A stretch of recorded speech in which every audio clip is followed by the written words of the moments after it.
4 equal sides and 4 square corners make a square. Two stone tiles. One sits flat on the ground, while the other is identical but balanced precariously on its corner. If we count the sides of the flat tile, we find 4 straight edges of the same length and 4 square corners. When we perform the exact same count on the tilted tile, the result is identical, 4 equal sides and 4 square corners. Rotating a shape changes our perspective, but it never alters the number of sides or corners.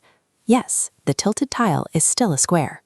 Further up the trail, Pip finds 2 mats made of leaves. They are bordered by straight sticks, but they are built on very different scales. One is massive, and the other is tiny. We trace the boundary of the giant leaf mat and count exactly 3 straight sides. Repeating this count on the tiny mat shows the same result, 3 straight sides. A shape's name is determined by its structure, not its size. Both leaves are triangles, one big and one small. Pip now faces a hedge gate made from long, straight branches. 3 straight sides make a triangle at any size. It is stretched so thin that its proportions might look unfamiliar. Look closely at how the gate is built. Point to each straight side and every square corner yourself. The structure is clear. There are exactly 4 straight sides and 4 square corners.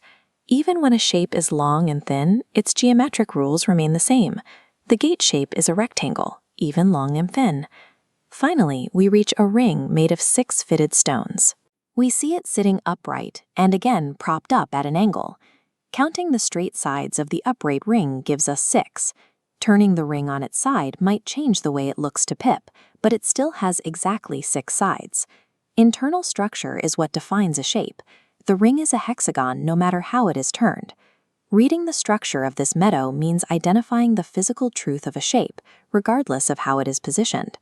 By following Pip's journey, we see that while the size or angle of these objects may appear to change as he moves, their counts of sides and corners stay the same. The final labels found in the 6 straight sides make a hexagon, even when it turns.